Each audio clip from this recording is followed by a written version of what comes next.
Welcome to Take Another Look with Guerdah Felix and Melanie Malo with a genuine conversation about what's missing from the human connection.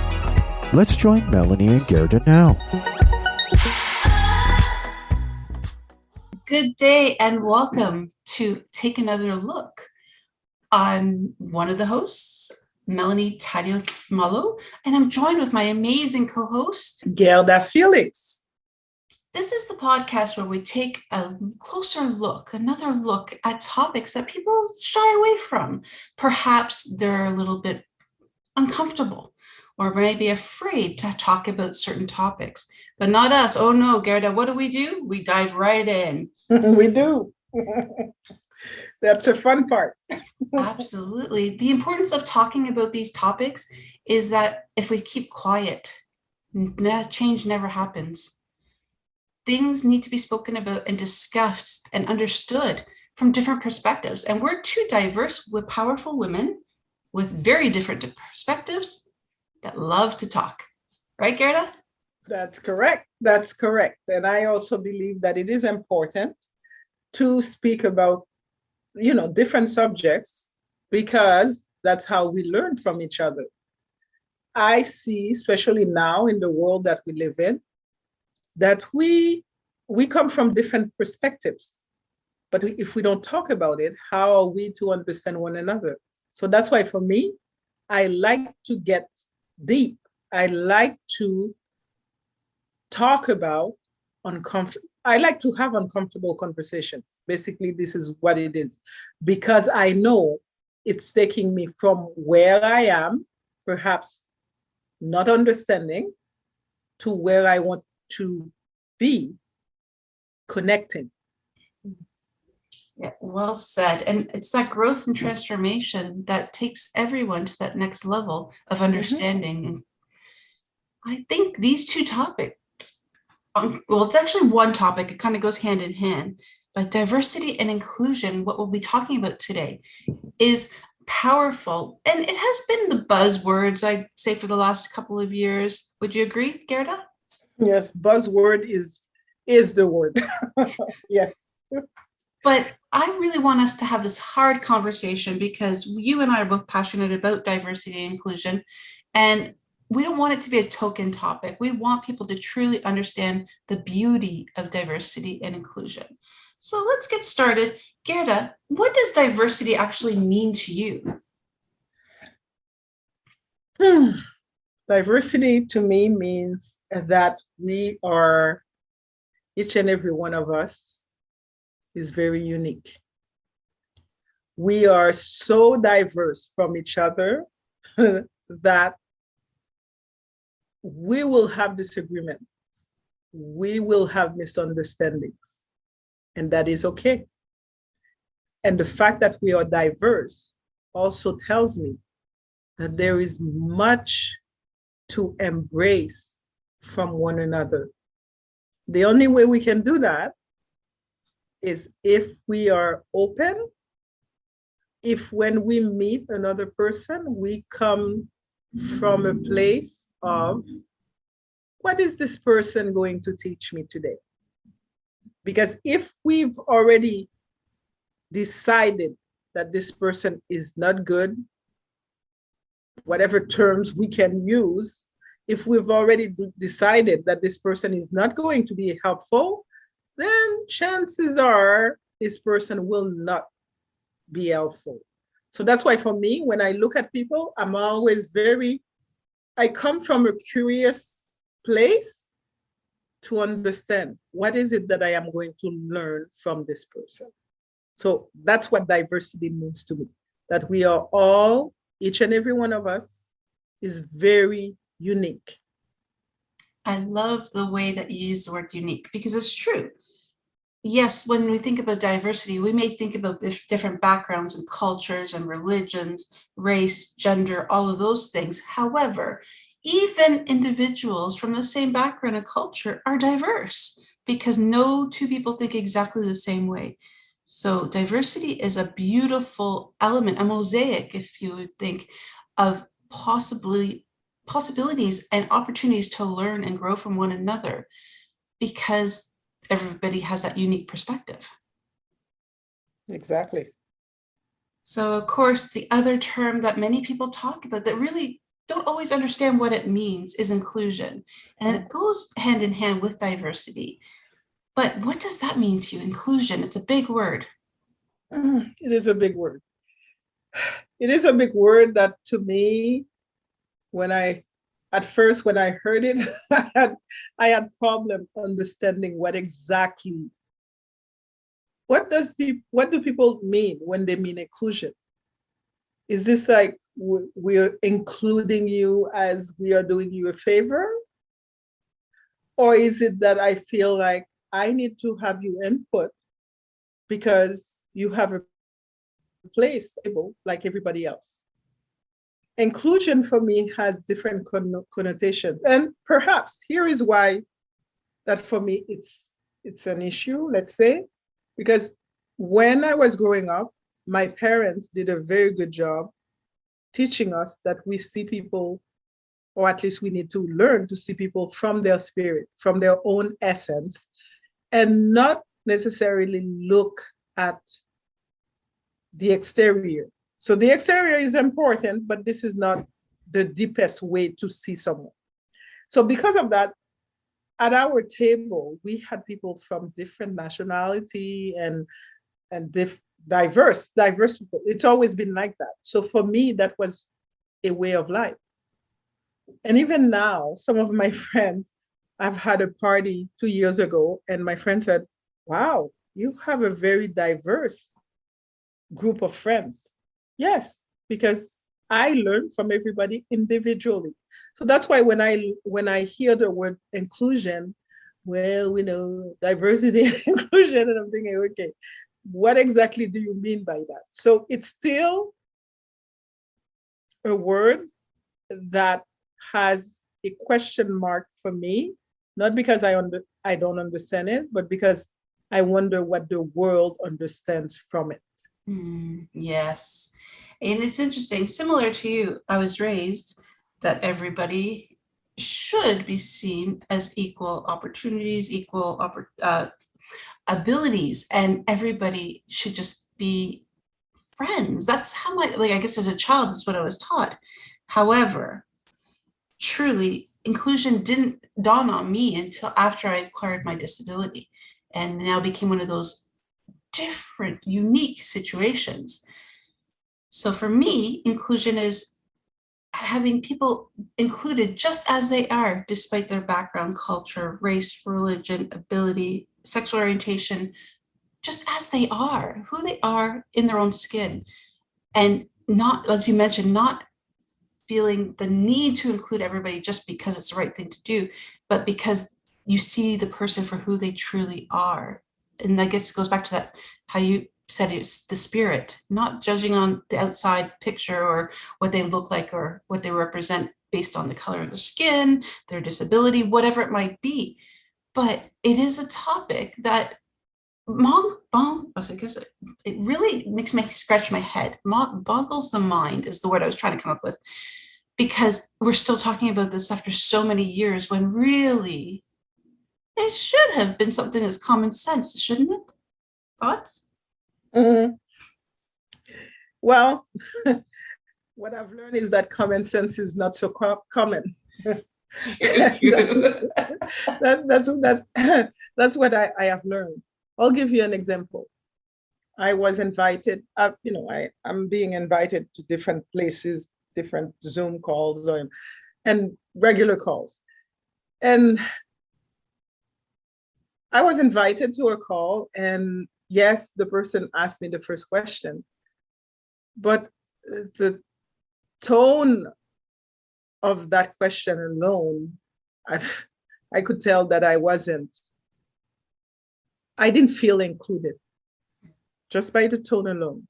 Now, there were other people in the call, and the way that this person spoke to another person, I thought, this is not the same tone that she used with me.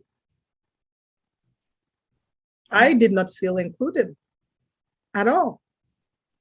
And yet I was invited to the call. So that's why I'm saying, for me, inclusion means something way deeper than what we are making it to be now. Because yes, if you are including me just to be a token Black person, well, then don't include me. Because for me, I feel right away. I can see, I can feel, I can hear, all of this when someone is not sincere. And because of that, I will also feel when this person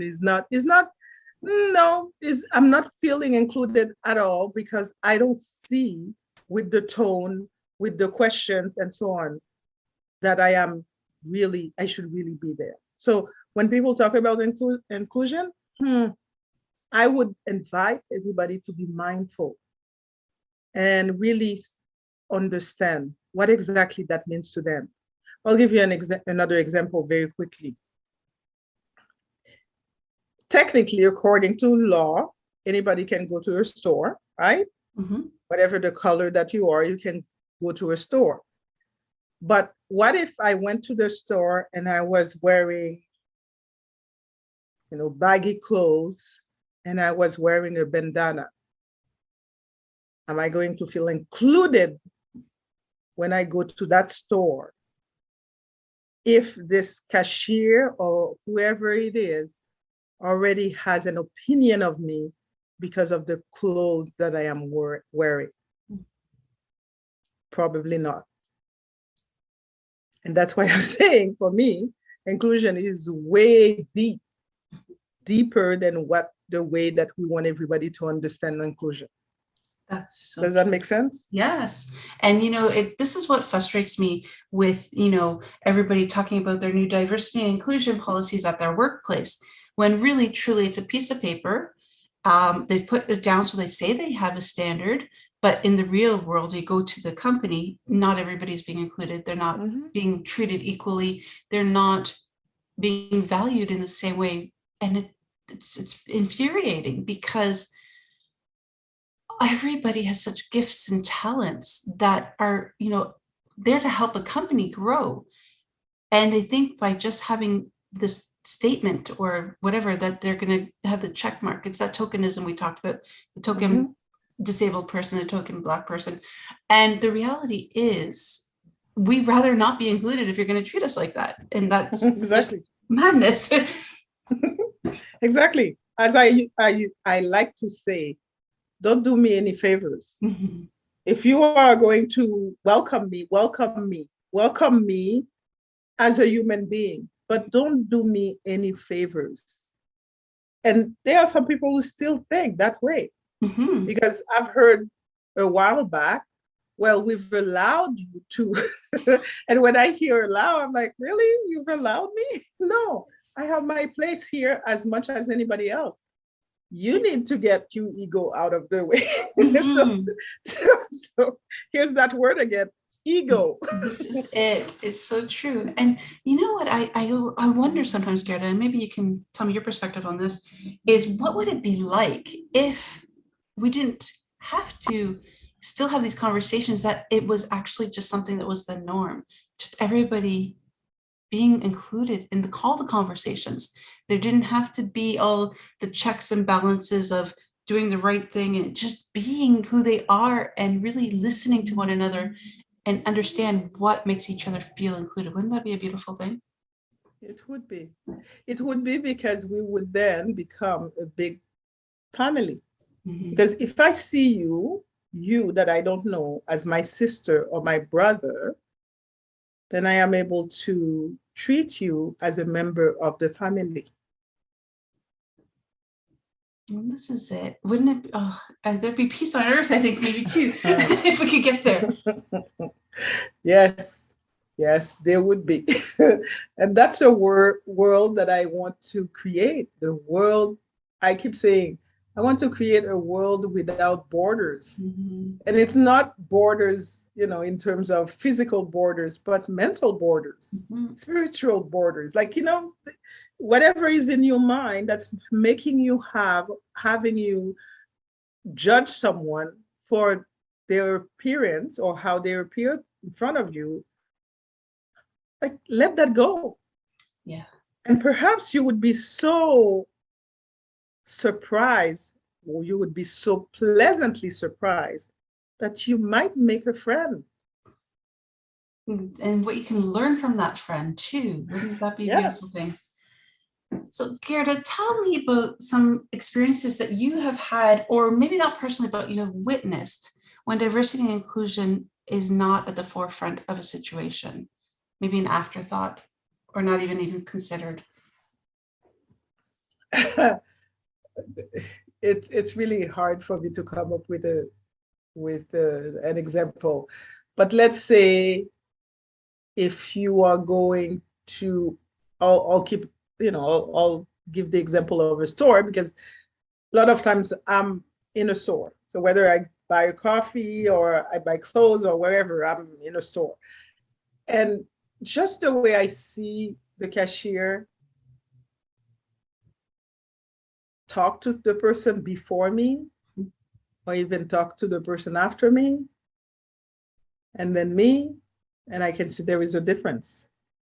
Because right away, because as a cashier or as someone who is part of a customer service, you are a customer service person, you need to be very polite to everybody that comes to the store, because those people are bringing you business. Yeah. But if you are making me feel less than because you have a problem with my accent, then you're not including me. And especially now that we are wearing the mask, it's interesting to me to experience this, because I will go to some people, I will say what I say, and they're like, what? I have to repeat myself, and somebody else will come, another cashier will come, I say it in the same way, and this person does not have any problem. They understand me very clearly. Yeah.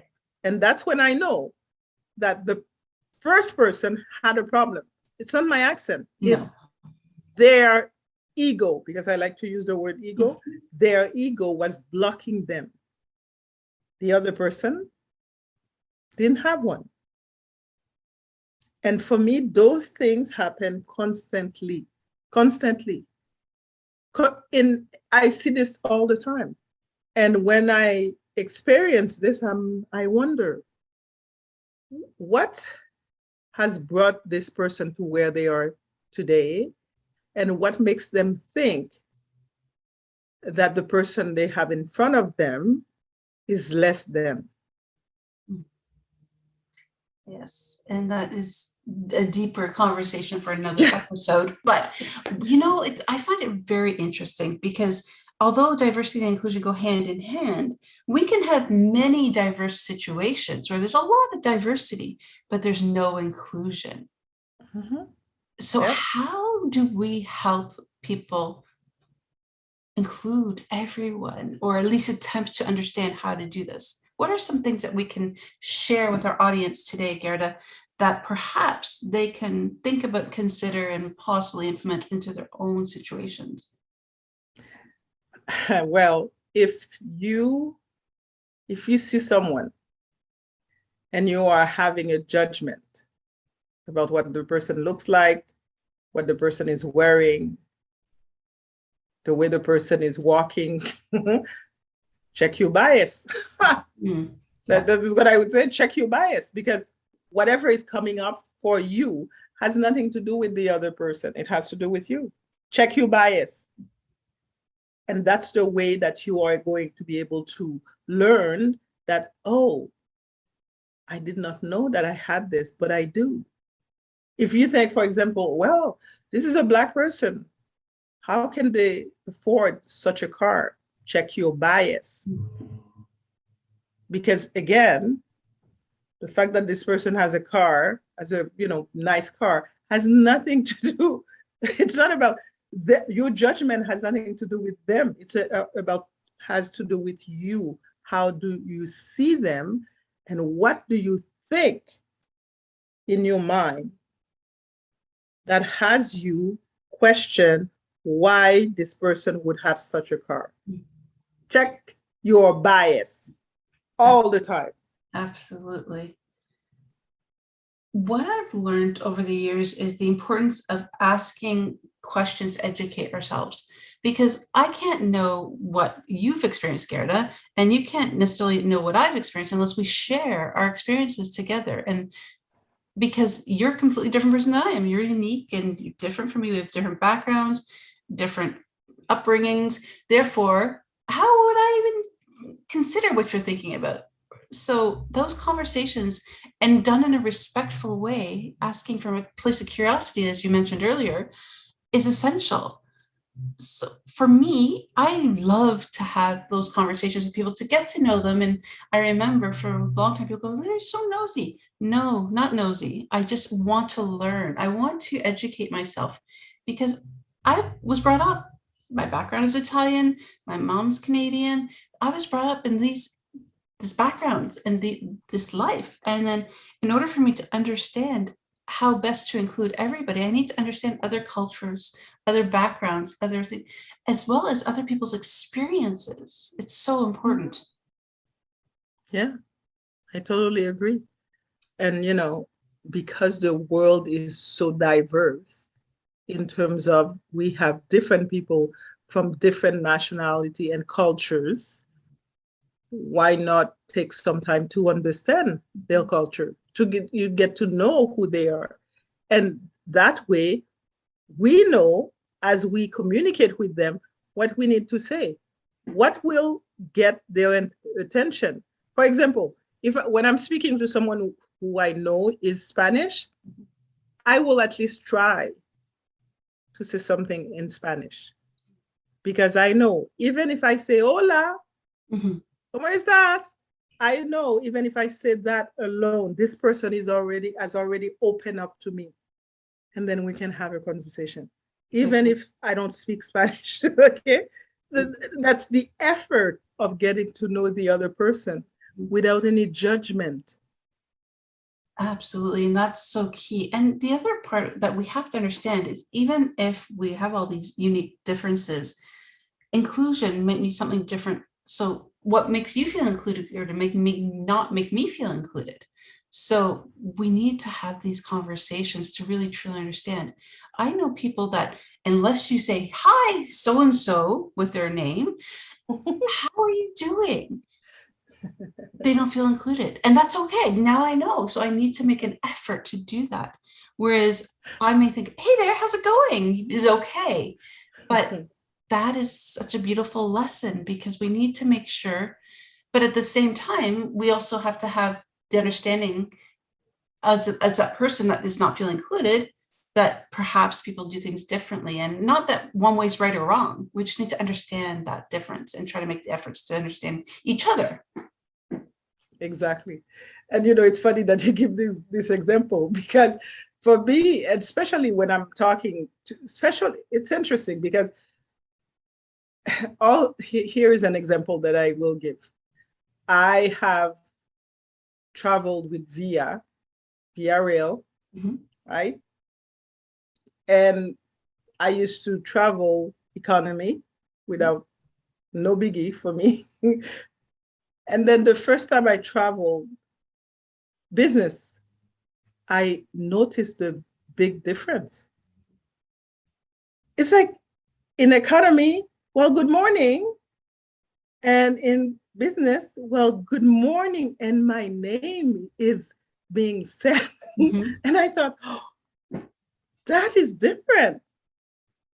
And that's when I started to realize the service is not the same. Yeah. There was a warmer tone when I was in business. And for me, this is the difference between when I feel included and when I don't. Exactly. And see, for me, it's more about, okay, try to attempt to understand where I'm coming from and what I require to feel included. And what I mean by that is I can't see your facial expressions. I can't necessarily see you waving at me. So for me to feel included, say, "Hi, Melanie, it's so-and-so. How are you doing? Would you like to come sit with us?" Make that extra little effort. not as that I'm a burden and that you have to, but just adjust the way that you communicate with me, just so that I know it's you, because I have so many people, I waved at you. Oh yeah, okay. And that helps me out. I can't see. Come on. Yes. So again, it's just getting to know each person just as they are and what they require to feel included. And require maybe isn't the right word, because it sounds like it's a requirement. It's a must, but it is almost, but just have those conversations. And we've said that many times, treat people the way you would like to be treated. And now I would like to change it to treat people the way they would like to be treated. Because it's not about you. That's exactly it. That's it. We've been we were brought up with the golden rule: do unto others as you would want to be. No. Ask. Yes. I'm sure it had a very good place when we were growing up, but things have changed. And now this beautiful mosaic of diversity in our world. And this is it. It's not just about where we are community-wise, family-wise, but it's the world. And especially during the pandemic, the zooming in and out of all across the globe, inclusion and diversity and inclusion are so imperative. Indeed, it is. It is. And what a rich world that we live in. That's what it is for me. The world is so rich with different people from different cultures, from different backgrounds, and it's so rich. And that excites me, because to get to know another person who is not like me, this is exciting, because for me, I am learning as I connect with everyone, with each individual. Absolutely. So, Guerdah, what would you like, if we have employers listening, people that are at the top of the ladder here, big companies, what would the message you'd like to convey them about diversity and inclusion at a top level in a big company? What would you say? I would say, if someone does something that is different than what you are accustomed to, ask questions. That way, you will learn more about this person, and you will learn also more about yourself. That's what I would say. I would say, ask questions, be curious in your connection with others. Do not start with your judgment, because judgment blocks and love liberates. Beautiful. And these diversity and inclusion plans that people are putting in place just to check the boxes, it's one thing to have it on paper, another to implement it. You need to have a diverse and inclusive workforce or workplace that is practicing this in order to implement it successfully. Would you agree? Totally. Yeah. Totally. So look at the time. Find the right people to do it. Yes, exactly. There's lots of people out there that do this and specialize in it, but it's not just about one or two groups. It's about everyone. Because there's so many different groups of individuals, especially employees in a big company. My goodness. Yes, totally. All right. So Guerdah, you have the last word for today on diversity and inclusion. What are we sending our audience away with? First thing is to be curious. Second thing is check your bias. That is it for me. Wonderful. And a beautiful segue to our next episode. So tune in next time on Take Another Look, where we'll be having a deep conversation about unconscious bias. I'm Melanie Malo, and I'm joined by my amazing co-host, Guerdah Felix. Until next time. See you later. Until next time.